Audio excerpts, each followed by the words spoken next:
Hola, hola, ¿cómo están? Bienvenidos a Tesis. Richard, ¿cómo estás? Un gusto estar con vos otra vez. Un placer, Richard. Vamos a hablar hoy de mastitis. A ver, ¿qué es eso? Bueno, vamos a hablar también de prevención de picaduras de insectos, o qué nos pasa si los insectos a los niños, los adultos, ¿sí? Y Ojo vago. ojo vago. Sí, porque casi me olvido de exacto, lo que vamos a pero hablar. sabía, Estuviste porque rápido. estás vago. ¿Cómo Sí, se a habla ver, del ¿qué ojo es vago? eso del ojo vago? Dale. ¿Vamos a verlo? Vamos.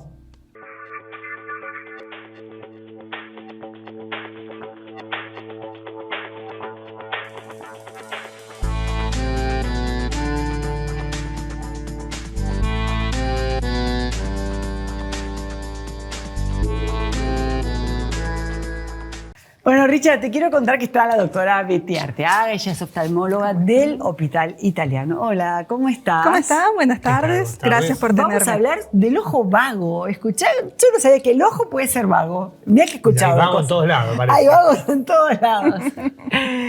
¿Qué es eso, doctora? Bueno, el ojo vago es una forma coloquial de denominarle al ojo ambliope. El ojo ambliope es aquel que no pudo desarrollar apropiadamente su visión. Esto pasa en la infancia, sobre todo, cuando los ojitos ven en forma diferente. Hay un ojo que ve muy bien y por ahí el otro ojo no ve tan bien. En el proceso de formación, las imágenes y los estímulos que captan los ojos van hacia el cerebro y permiten que las áreas visuales se desarrollen, porque el que ve es el cerebro. Los ojos son simplemente receptores de información. Entonces, el cerebro empieza a darle, por decirlo de alguna forma, más bola al ojo que no le causa problemas, que ve bien y como que deja de lado el otro ojo. Entonces ese ojo queda como en un segundo plano y cuando se completa la formación del ojo, que es muy temprano en la vida, es en la primera infancia, hacia los 8 o 9 años, el ojo queda vago. Es decir, no le brinda demasiada información al cerebro y ese ojito ve menos. Eso es conceptualmente lo que es el ojo vago. ¿Y cómo se trata o cómo se detecta? ¿Es mejor detectarlo tempranamente? ¿Hay maneras? Sin duda, sin duda. Una de las cosas más importantes en oftalmología infantil, sobre todo, es la prevención de la ambliopía, que es la prevención del ojo vago. Y esto se detecta con el examen médico oftalmológico precoz. Es decir, en este momento las sociedades científicas a nivel mundial inducen a que la población haga el primer control de sus chicos, el primero al nacer, para detectar patología congénita, cataratas congénitas, glaucomas congénitos, y luego hacia el año de edad, y luego en forma anual para ir detectando defectos refractivos que puedan afectar este desarrollo inicial de los chicos. ¿Esto se hereda? ¿El ojo así más vago? Hay una predisposición familiar, es decir, no es que si la madre tuvo esto, los hijos sí o sí tienen que tenerlo, pero hay como una cierta tendencia en el grupo familiar, es decir, en ese grupo va a ser más frecuente que en la población en general. ¿Y qué se hace? ¿Una estimulación del ojo? ¿Cómo se trata? Bueno, habría que ver cuál es la causa de esa ambliopía. La más frecuente son los vicios de refracción no corregidos. Y en ese caso hay que tratarlos dándole la corrección óptica adecuada. Puede ser que el chico tenga un astigmatismo, que ve borroso, le cuesta definir, o que tenga una miopía muy alta, que no vea de lejos, o que tenga una hipermetropía, que no pueda ver de cerca o enfocar.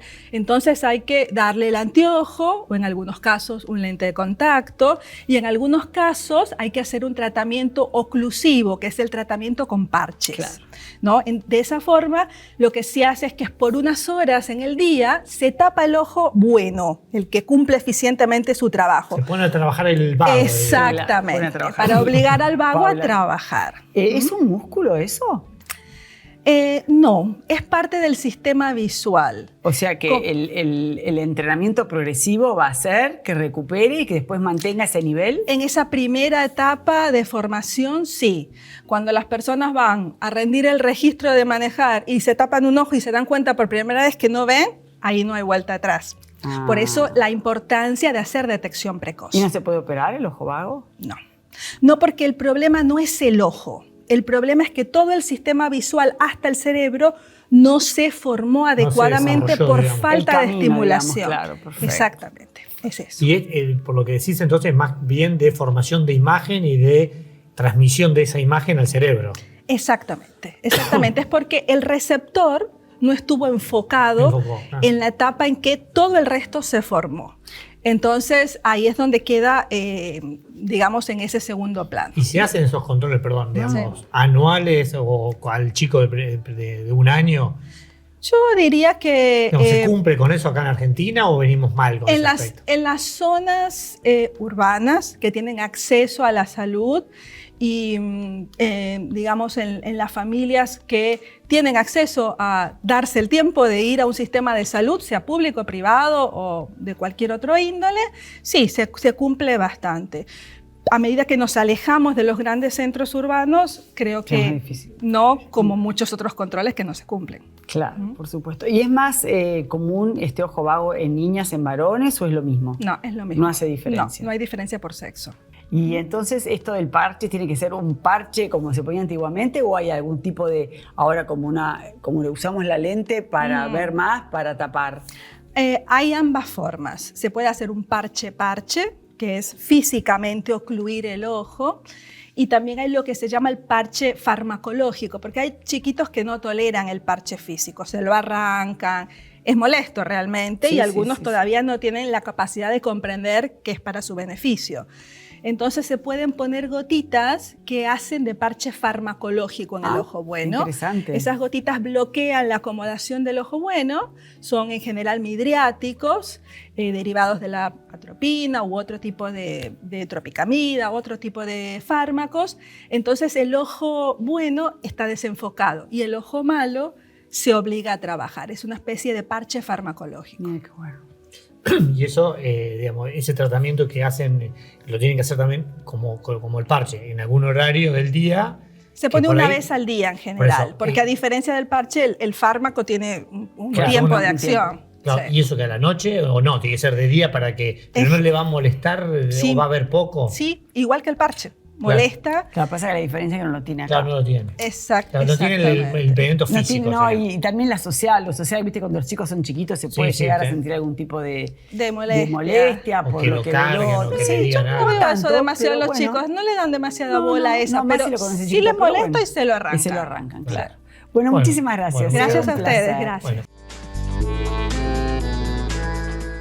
Bueno, Vera, hoy vamos a hablar de picaduras de insectos. Ajá. ¿Sí? Y para eso hemos invitado a Francisco David, médico toxicólogo. ¿Sí?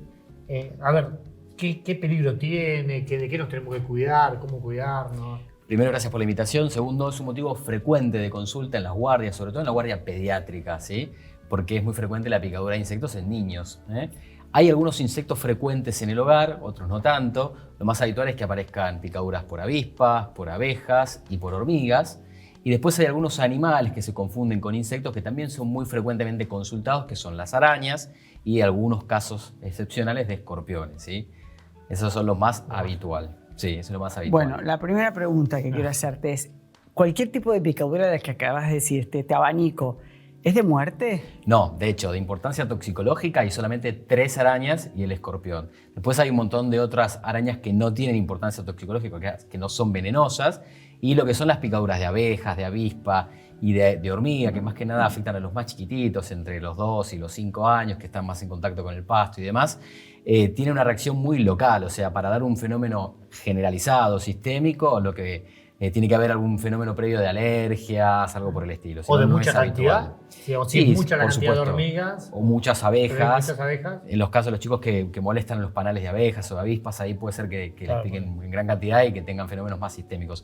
Pero el peligro son las 3 arañas, que son la araña del rincón, la viuda negra y la araña bananera. Esos son los nombres comunes. En realidad son animales, no insectos, pero bueno, se los considera. Es muy frecuente la consulta con esto también. Sí. Y esas sí son de importancia toxicológica, esas sí pueden dar cuadros graves, o sea, con falla multiorgánica, pueden provocar incluso la muerte. Cada vez que hemos tenido casos. ¿Y cómo nos damos cuenta si es una de esas picaduras? Y lo más frecuente es la araña del rincón. Es una araña que tiene una amplia distribución, está en toda la Argentina y es muy frecuente encontrarla en los rincones oscuros, en las oquedades de pared. Es frecuente también entre las herramientas, entre las maderas. ¿Es una araña grande o es chiquita? 5 centímetros más o menos, tiene una moneda aproximadamente el tamaño de una moneda de 50 centavos. Y es frecuente la picadura por aplastamiento o por presión sobre la araña. No es una araña agresiva, sino que se produce por accidente, ¿no? Ahí lo que nosotros recomendamos es no meter la mano en lugares oscuros, en rincones, avisarles, estar como consciente de esto con los chicos. Y bueno, y por supuesto fumigar, ¿no? También. Y digamos, ¿cuál es el primer síntoma que puede ser de alarma para decir, bueno, Claro, corriendo, duele. corriendo a una guardia, digamos? Sí, en el caso de esta araña, se llama Loxosceles laeta, la araña del rincón, puede haber dolor, pero no es estrictamente necesario, puede pasar desapercibido y después empezar a doler, y lo que aparece es una lesión local con inflamación, hinchazón, edema, y que se termina fumando en una úlcera. Después puede avanzar incluso y provocar un fenómeno sistémico, eso es lo más habitual. Ya, por ejemplo, con las picaduras de escorpión, ahí sí duelen un montón. El niño relata, hemos tenido casos en Argentina de muertes de chiquititos por picaduras de escorpión. El niño relata o llora o relata de dolor, y uno suele ver el animal, ¿no? Solemos ver el animal. ¿Cómo el es escorpión. de grande? Hay un escorpión de importancia toxicológica o de peligrosidad, que es chiquitito. O sea, se llama Titius trivitatus, es un escorpión marrón clarito con unas bandas de colores, con unas pinzas muy finitas y tiene como un doble aguijón, que también es una de las características. O sea, cuando nosotros nos dicen, no, vino un escorpión, lo picó un escorpión que tiene unas pinzas grandes, ok, listo, no era venenoso. El Titius es chiquitito, no parece, pero en realidad sí es muy peligroso. Y suele picar lo mismo, suele darse por aplastamiento, porque se colocan en ropas que no se usan durante mucho tiempo. El escorpión come cucarachas, que es su principal alimento, entonces si en la vivienda hay muchas cucarachitas, el escorpión come esas cucarachitas y por accidente choca con algunos niños que lo pisa, lo aplasta, lo roza y se produce la picadura, o se pone el zapato o la media con el escorpión adentro. Ay. Eso puede pasar. Y los tratamientos, digamos, en ese caso, ¿cómo se encaran en las guardias y demás? Siempre que hablamos de animales venenosos hay antídotos, o sea, hay antivenenos específicos. Hay un antiveneno para el escorpión, un antiveneno para los oxoceles, para la viuda negra. ¿Y si que no está más que en vimos el interior. bicho que le picó? Bueno, ahí es donde entra la presunción diagnóstica. Es muy importante lo que nosotros decimos la epidemiología, o sea, saber dónde estaba. O sea, metió la mano dentro de un rincón oscuro y le picó y ahora tiene una determinada picadura que a nosotros nos da indicios, se supone que es Loxosceles laeta, ¿no? Claro. Si lo hizo, por ejemplo, en el medio del campo o en una tranquera y fue levantando quizás, no sé, una piedra, y bueno, presumimos que puede ser una viuda negra, además por la sintomatología que provoca, o sea, ahí es donde entramos un poquitito en la experticia de la profesión. Perfecto, perfecto. Y el tema de víboras, también, digamos, no son insectos, no es el tipo, Sí. pero digo, también es frecuente, diríamos. Está dentro de los animales venenosos, no es tan frecuente como las arañas y los escorpiones. Ah, mira. No es tan yo frecuente pensé por- No pensaba que- ¿Sí? No por una cuestión de distribución, en realidad está más que nada así se ve Zona mucho en rural, por ahí, Córdoba, claro. se ve en Mendoza y después también en la región del norte. Ya cuando hablamos de una mordedura de serpiente hablamos de un cuadro grave, ¿sí? Generalmente hay compromiso sistémico, mucha inflamación, mucha irritación del tejido. Generalmente el paciente se presenta con síntomas y bueno, ahí entramos. Es una emergencia casi. Seguro, sí, es una emergencia sanitaria y hay que darle antiveneno lo antes posible. Perfecto. Bueno, doctor, Bueno, muchas gracias. bueno, ¿eh? por favor. Ya volvemos, dale. A ustedes. ¿Qué tal, Francisco? Buenas tardes, ¿cómo andan? Un Pero, gusto. ¿qué es la mastitis? La mastitis es en realidad una infección de la mama, ¿no? Como definición es algo muy sencillo. Mastitis es una infección de la mama, ¿no? Ni más ni menos que eso, ¿no? Después puede haber, digamos, variantes, momentos, edades para considerar, pero es eso, ¿no? No es nada grave, no tiene habitualmente nada que ver con el cáncer de mama, que siempre una mujer, ¿no? Cuando hay algo en la mama se piensa en Algo patologías feo, sí. malignas, claro. Y realmente los mastólogos como especialistas muchas veces vemos y tenemos que aclarar que determinadas patologías pueden ser algo anormal, pero no son cosas relacionadas con lo maligno, ¿no? Eso es una cosa importante. Y bueno, como toda infección, por supuesto, tiene que tener un diagnóstico apropiado, que no es complejo, y el tratamiento, que bueno, puede haber alguna variedad, pero en general es con antibióticos, como toda infección, ¿no? En el cuerpo, así en general. Y pocos casos, algún procedimiento un poco más importante, como cuando se junta pus, ¿no? Se colecciona y hay que drenarlo, que abrirlo para que salga. Pero en general es eso, es algo que no debe asustar y requiere su tratamiento para solucionarlo, ¿no? ¿Por qué generalmente, no sé, al menos yo tengo asociada la mastitis con el dar la teta, de amamantar? Porque es el momento más frecuente de las mastitis, ¿no? Siempre se habla de mastitis del embarazo o de la lactancia y son las más frecuentes, ¿no? Son las habituales. Pero también existe la mastitis fuera del embarazo. ¿Y por qué se producen?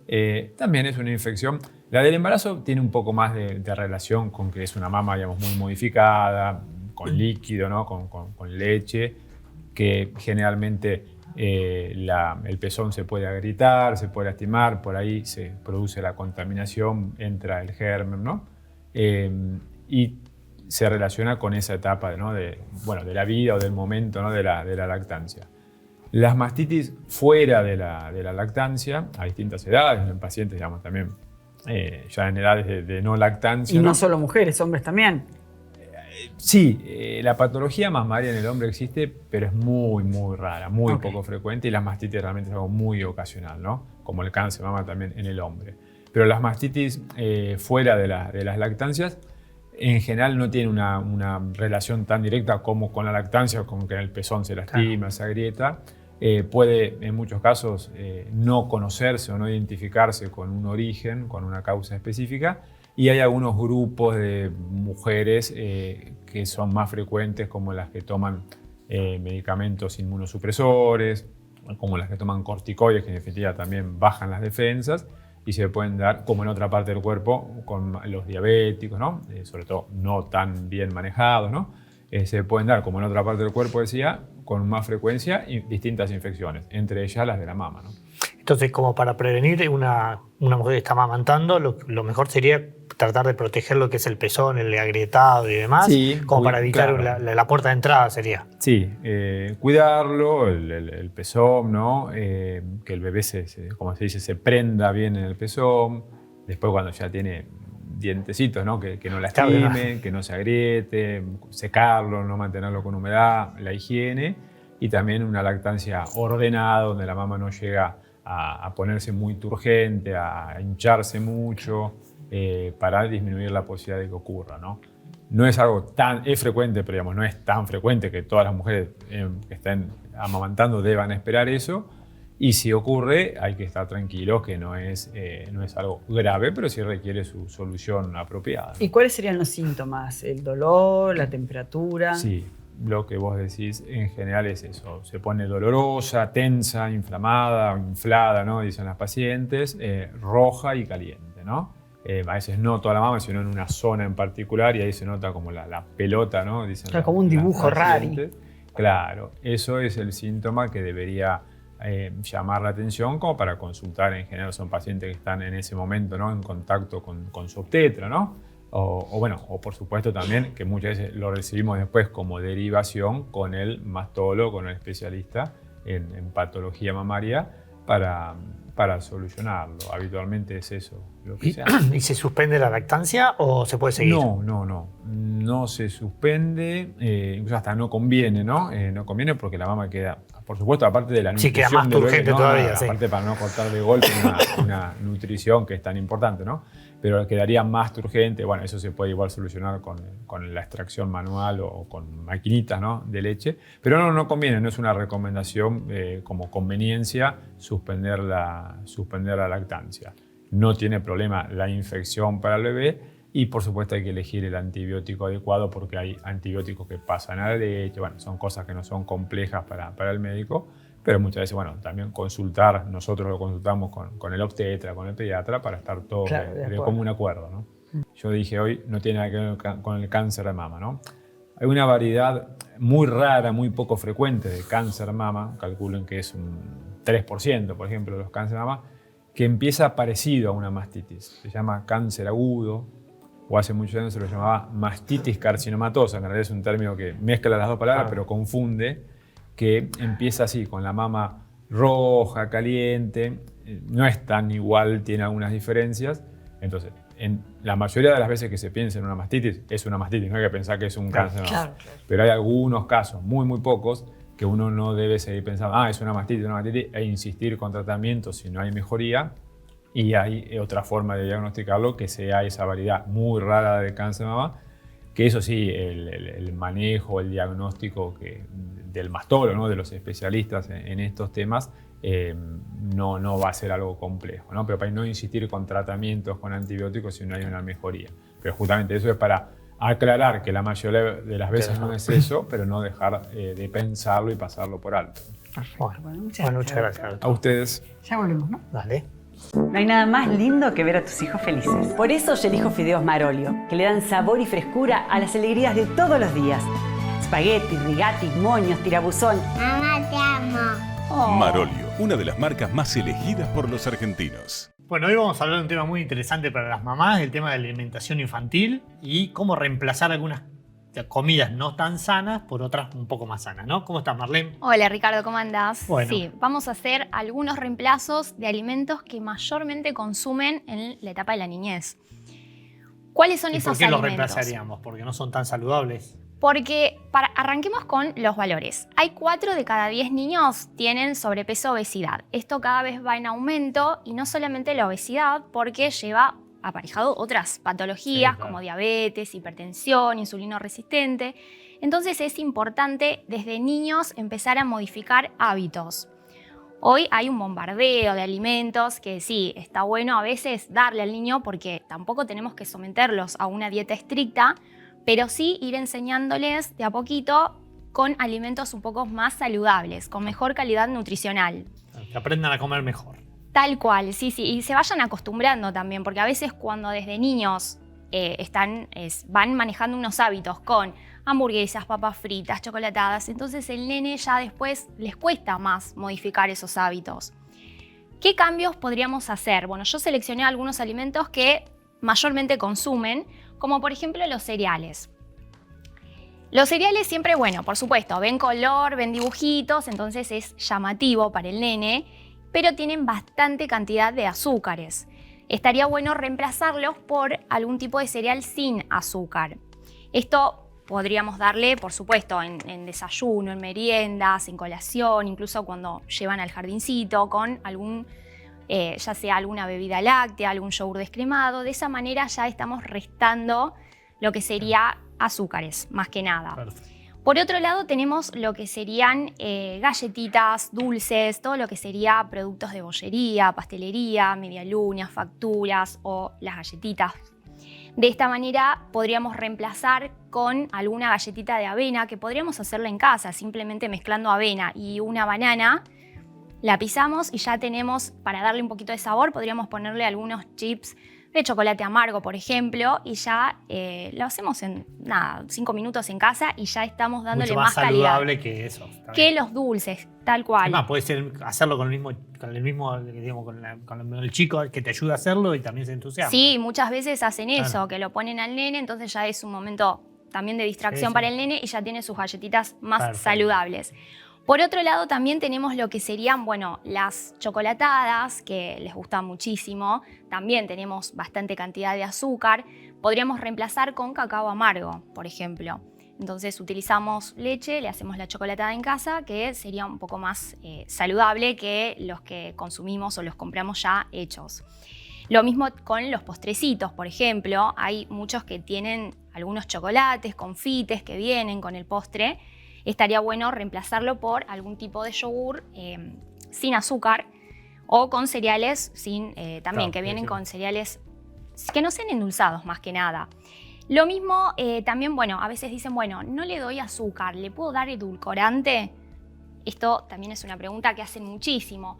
A los niños no se recomienda edulcorante, más que nada por el tema de la palatabilidad. Ellos se van adaptando. Si nosotros de nenes le damos edulcorante, siempre va a ser mucho más dulce que el azúcar. Entonces el nene se va a acostumbrar a ese sabor muy, muy dulce Claro, y después cada vez no va a le requerir va, más dulce. tal cual, después no le va a encontrar sabor a los alimentos. Entonces es preferible no darles edulcorantes de ningún tipo.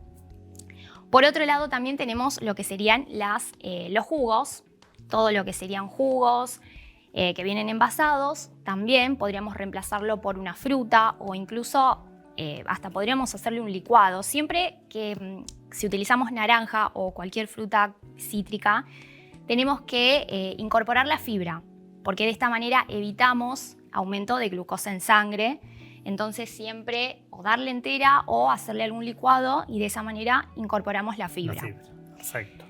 ¿Qué otra cosa también? Y la comida chatarra, digamos. Exacto, ¿Cómo reemplazamos esto? Bueno, eso siempre por comidas elaboradas en casa. No queda otra, siempre todo lo que sería pizza, papas fritas o los snacks también. Siempre tratar de evitarlos o en realidad no darlo tampoco con tanta frecuencia, que a veces, como siempre digo, no prohibirle, porque de esa manera lo asustamos, esto no, esto sí, sino tratar de moderar, siempre intercambiando con alimentos de mejor calidad nutricional. Perfecto. Bueno, y eso ayudado con una actividad física, que no hagan tan sedentarios los chicos. Por supuesto, siempre mejor acompañado de movimiento. De movimiento. Bueno, muchísimas gracias. A ustedes.